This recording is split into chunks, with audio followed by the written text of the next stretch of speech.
Սիրելի հայրենակիցներ, նախագահ Սարգսյանի մասնակցության ոդկասթի արձագանքների ժամանակ Փաշինյանի մի քանի կետին պիտի անդրադառնամ։ Մասնավորապես ինքը որի օրդ անգամ ասեց, որ Լեռնային Ղարաբաղի հակամարտությունը թոք էր Հայաստանի Հանրապետության վրա։ Հələ մի հատ էլ չբավարարվեց դրանով, որոշեց ռուսերեն գրի «Կառոտկի պավադոկ»։ Հիմա ես մի հարց ունեմ։ Լավ երկար էր, հա, այդ «Կառոտկի պավադոկը», որ այդ դրա արկայության պարագայում մենք սեպա ենք ստորագրում, որը մինչ օրս դուք փորձում եք իրագործել ու առանձնապես դա ձեր մոտ չի ստացվում։ Հետո ինքը ասեց ժողովրդի իրավունքները, պատմական արդարության վերագործարկումը, վերականգնումը նույնպես թոք էին։ Բայց խնդիրը կայանում է նրանում, որ դրանք երկուսն էլ ձեր բանակցային տերմիններն են։ Իրավունքներ, անվտանգություն, արդարություն, դա դուք եք բերել բանակցային գործընթաց։ Մերը 3 հիմնարար սկզբունքներ ինքնորոշման իրավունքով։ Ավելին ասեմ, ձեր իշխանության ընթացքում մեր բանակցությունների ավարտից տարիներ անց Ռուսաստանի Դաշնությունը, Եմեն, ԱՄՆ-ն, Գերմանիան, Կանադան նույնիսկ այս տարվա օգոստոսին այդ նույն հիմնարար սկզբունքներից ինքնորոշման իրավունքին հղում են կատարել։ Այ դա էր մեր բանակցային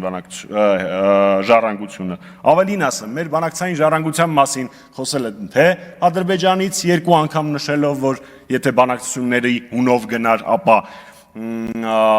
թե Լաչինն ու Քելբաջարը եւ թե իրեն ստիպում են ճանաչել Արցախի անկախությունը եւ թե երկրորդը դրա մասին Փաշինյանն է ինքը ասել գաղտնալսման ընթացքում ասել է որ Ադրբեջանը համակերպվել է որ Լեռնային Ղարաբաղը Արցախը Ադրբեջանի կազմում չի լինելու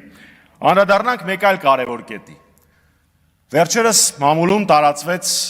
մի տեղեկատվություն որ Փաշինյանը 18 թվականին խոստացել է կարգավորել գործընթացը, իսկ 19-ին ասել է, որ իրեն կսպանեն, եթե ինքը դա անի։ Երբ որ դա համադրում ես այն փաստի հետ, որ հոկտեմբերի 19-ին Փաշինյանը չկանգնեցրեց պատերազմը, չարեց անհրաժեշտը պատերազմը կանգնացնելու համար, հետո էլ պատճառաբանեց, որ իրեն դավաճան կհամարեին այդ պարագայում, մենք գալիս ենք մի պարզ եզրակացության, 2 անգամ Նիկոլ Փաշինյանը մի անգամ իր կաշին, մյուս անգամ իր կաշվի աթոռը փրկելու համար մատաղ է արել մեր զինվոր տղերքի կյանքերը։ Ուստեղ այլ քննարկման տարբերակ չկա։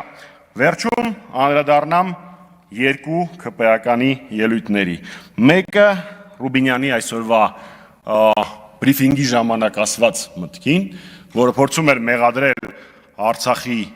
վերջին իշխանություններին Արցախի հանձնման մեջ մի հատ կողմնորոշվեք էլի իրար մեջ եթե Արցախում 10 օր իշխանության եղած իշխանություններն են պատասխանատու Արցախի հանձնման համար բա դուք որ այդ ժամանակ 5 տարի Հայաստանում իշխանություն էիք այդ ոնց է որ մեղքը գցում եք նախկինների վրա մի քիչ հակասություն չկա ձեր ասածների մեջ երկրորդը Տիկին Պալյանի ասածը Տիկին Պալյան